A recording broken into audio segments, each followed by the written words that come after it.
Manuel will be on UN TV. Dear distinguished members of the United Nations Peace Corps, good morning. It is a great honor for me today at the Security Council to participate and deliver my own messages on global peace and security.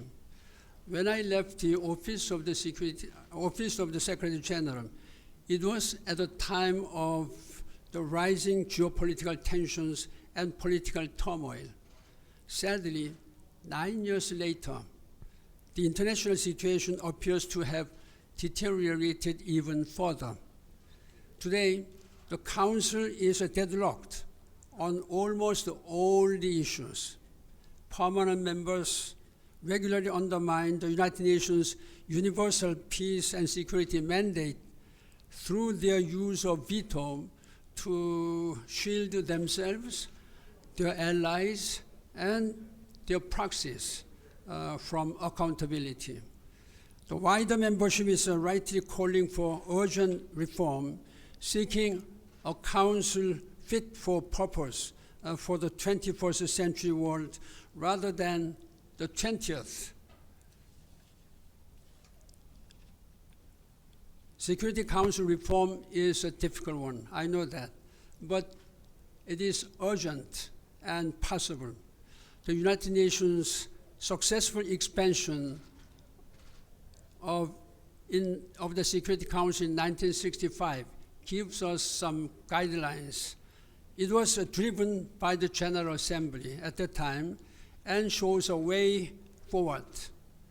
At that time, only one member of the Security Council voted for the reform. But once the world had spoken, all 5 permanent members of the Security Council then undertook the ratifications needed for the change to come into force.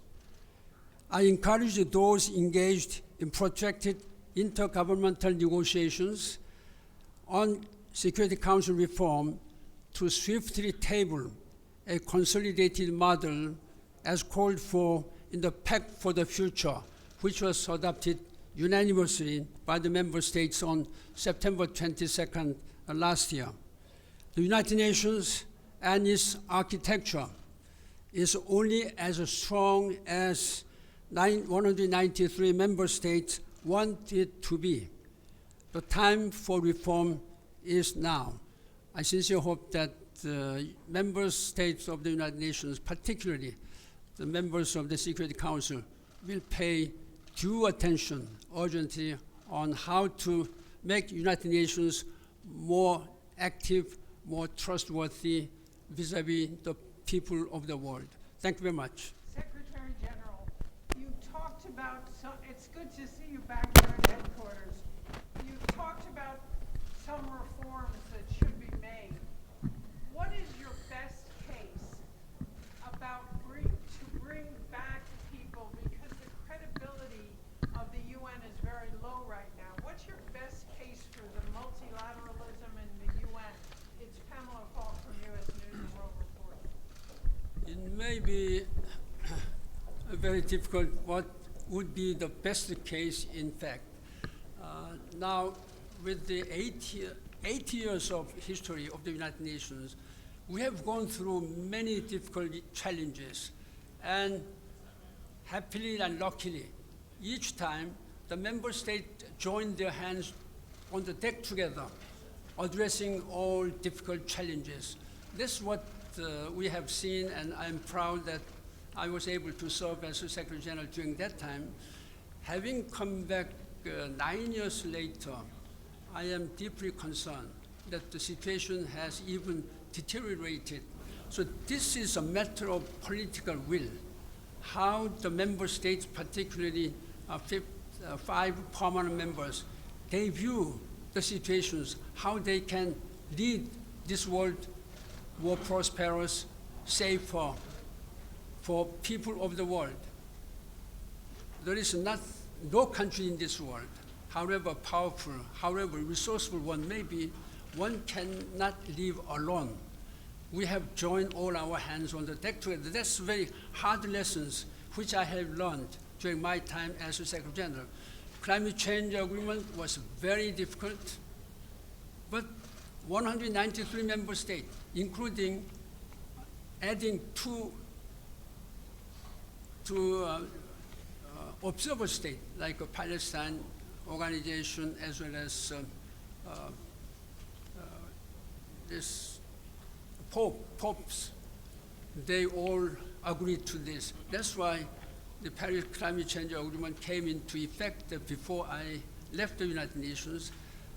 Problem is that how to implement. In that regard, I am deeply concerned and that the United States has withdrawn for the second time from this Paris Climate Change Agreement. I urge the US government under President Trump will return to this climate change agreement as soon as possible. Climate does not care where you are living in. It affects whole our humanity, whole our world. Therefore, unless we work together, join our all hands together, then I'm afraid to tell you that our succeeding generations will have to suffer because of us. This is not morally wrong. This is politically wrong as well as morally wrong.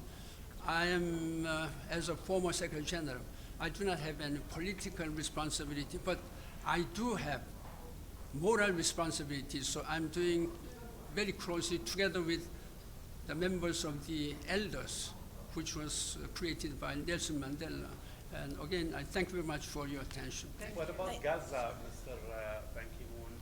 What do you think the role of the UN should be in Gaza in the coming period? Especially that it seems that the plans for the future of Gaza don't include the UN as a core player or a main player on the ground. It is sad, first of all, and it is unacceptable that the people in Gaza, they have to suffer such kind of a tragic situation. Now, it's not an issue of today and yesterday.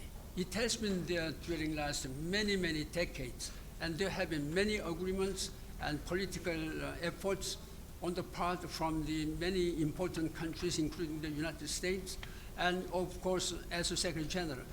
I don't know how many times I have visited that area, Middle East area, to talk to Prime Minister Netanyahu and Israeli leadership. And also, we had a very close cooperation, but the United States has been playing a very important role.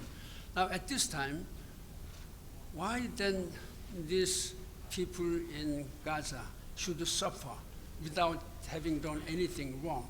And therefore, I sincerely hope that major powers, particularly the United States and European Union and members of the Security Council, they should exert their political will more, political efforts. Without this kind of political efforts, it will be very hard. United Nations can provide the humanitarian assistance, but that will not satisfy their future. Again, I urge the major countries, P5, led by the United States, work together to realize a peaceful situation there. Thank you. But Mr. Secretary General, Don't concentrate on me. You know, we have two presidents here. Yeah. All of you, one question on Syria. We've seen these tragic incidents around the world by Islamist extremists. One in Australia, the one in Syria by an insider threat from the new government against the U.S. troops. My question is, where do you stand on the growing recognition by the international community for a group of people who used to be part of Al-Qaeda, now they're in charge of Syria, given the fact that you said the world is much worse now than it was when you were the Secretary General? This is the way to go forward. Again, it is a matter of member state of the United Nations how to deal with all the Syria now. It is very sad, again, when I read the news that unfortunately many people have been killed yesterday. Therefore, this kind of things comes from the lack of mutual respect, lack of mutual understanding of the concerns they have. Therefore, we have to very clearly, cautiously look at the issues from the bottom of the problems. Now, if everything goes well, this world should have progressed much, much more peaceful and abundant society. But why should we go back? This is a lack of political will to resolve this one. Therefore, I'm urging the leaders in the region, as well as particularly leaders of the great leaders of this world, should work together hand in hand. I can only say in the way of principled matters. For detailed matters, it's up to those people, Yeah. Mr. Secretary General, you've said that one of the keys to the future of the UN is getting the 5 permanent members to work together in the cause of global peace. How do you do that? How do you get them to work together? I believe that P5 members, they should have they must have understood how strongly the world's people and countries have been urging the reform of the Security Council. There was just one major reform in 1965 when they expanded these members of the Security Council. Even at that time, as you know very well, just one permanent members have supported. But when General Assembly decided that there should be reform, then I think it is why we have now 15 member states of the Security Council. Therefore, there is nothing which we cannot overcome this one if there is a political will. That's what I have been repeatedly emphasizing, that if you have a strong political will to work for global peace and security and the betterment of all this planet Earth, then I think it can be done easily. Thank you very much. Mr. Ban on the role of prevention of war, like the UN should prevent war. And in the case of Russia and Ukraine, the UN was not able to prevent that war. Now, it's not even, now doesn't even have a role in trying to stop the war because the UN is not involved. So my question is, do you have any advice for the Acting Secretary General on how to make the UN be involved more on the prevention and also on handling the peace, the search for the peace between Russia and Ukraine? First of all, this crisis has happened by one of the very powerful P5 Security Council member. And Ukraine has been attacked. Now, many countries, including the United States, and also our elders, we have visited as a private citizen, but as a member of the elders, met President Zelensky. But there is still clearly lack of political will to address this one issue. Now, I sincerely hope that after several years already, the Ukrainian people have suffered too much, and I think you can also add what we have discussed while we visiting President Zelensky in Ukraine. Now, maybe I will ask President Santos. No, I would go back to the founder of the elders, Nelson Mandela, when he said, and this I quote quite often, that the most powerful weapon there exists is to sit down and talk. But talk in a good way. He called it constructive dialogue. What is constructive dialogue? You sit down with your adversary, with the person who is against you, to learn from him and to see if you can have and if you can find some common ground. This constructive dialogue is lacking in the United Nations, lacking in the Security Council, and lacking in the bilateral diplomatic relations of many countries, and especially the powerful countries. One of the reasons we are here, the elders, is to try to promote, again, this dialogue which will build trust. You were asking, people are not believing the United Nations because they have lost trust in the United Nations because of the lack of effectiveness. We need to recover that. How can we recover trust in any institution? For the institution to generate the dialogue that is necessary. And this is what I think is needed right now to end wars, because we are here, the elders are, we don't have armies, we don't have billions of dollars, we only have our experience, our moral authority. We went to Ukraine, to Kiev with Mr. Ban Ki-moon in 2022, and we told President Zelensky, I know that right now you are in a difficult position, but start thinking about peace. What type of peace would you accept? What type of peace would you want? And you have to start working for it and fighting for it. And this is how you end wars. I was able to end a war of 50 years in Colombia through that constructive dialogue.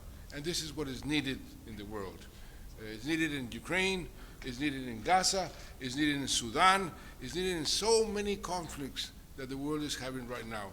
And the United Nations must be present there, must be much more proactive, must be stimulating that constructive dialogue around the world. Santos, I have a question for you, a follow-up on my colleague Najib. Thank you very much for doing this press conference. I'm Carrie Naughton from Radio France Internationale and Le Monde.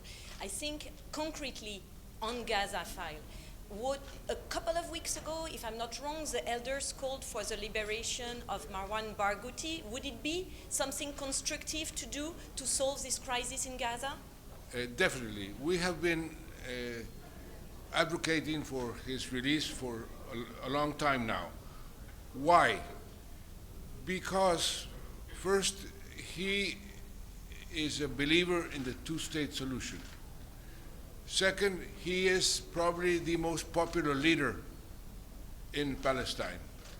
And in order to be able to negotiate peace, you need a credible counterpart.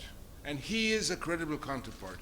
And if Israel really wants peace, Israel should release him. And his release would help very much the possibility of having a long-term peace in Israel and Palestine. And I have a question for Mr. Ban Ki-moon. You came here, we know that it's the last year of Secretary General Antonio Guterres at the head of the UN.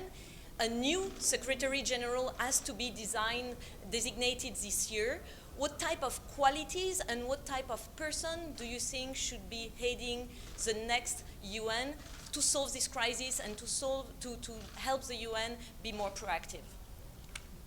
During my participation at the Security Council this morning, I heard from many member states, Security Council members, expressing their views about the selecting process and requirement of the next Secretary General. I think they, some said there should be a woman who should be elected, etc., etc. At this time, electing a new Secretary General will always be very important. Therefore, I'm sure that the member state of the United Nations will eventually select a very good committed person who can lead this all United Nations and peace and security and development issues. So it's not my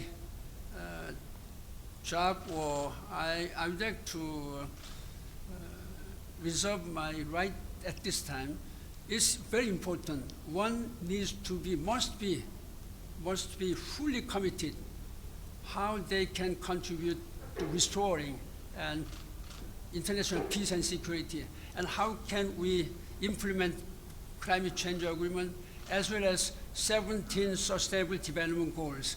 These two visions and agreements are, I think, in the history of the 8 years of United Nations, are most important and ambitious targets. The member states have become one. I'm proud still that I was able to bring all the leaders, be they political or business or civil society leaders, they became one. I am still grateful to the people of the world and political leaders that they joined their hands on the deck together. But the problem is implementation. Without implementation, it's just nothing. Therefore, while more and more countries are in conflict, I sincerely hope that they stop this conflict and sit down together. As President Santos has just mentioned, it's very important to sit down together and discuss from the bottom what's the reason. But I know that there are ample reasons. They understand why it had happened this way. It's a matter of political will. Let us hope that our political leaders, current leaders, they should empty their mind, their political will, and humbly address all these issues. That's what the people of the world wants, our political leaders. I again urge, particularly leaders of the big power, P5, and Security Council members, and European Union, they should really work much, much harder to address current situations where millions and millions of people are suffering from lack of their global citizenship. Thank you very much. Thank you. I had to follow up on my question. Would you ask President Putin to sit down with you and listen to you to try to find this peace? Of course, we are more than willing to sit down to talk to anybody in order to stop whatever war is going on, and especially this war that has caused so much damage. If President Putin wants to speak to us, we would very much would like to speak to him and try to find this common ground to end this terrible war. Thank you. Thank you. Thank you. Thank you very much. Good to see you you. again. We miss you. Travel with you. Thank you very much. Okay, see you again.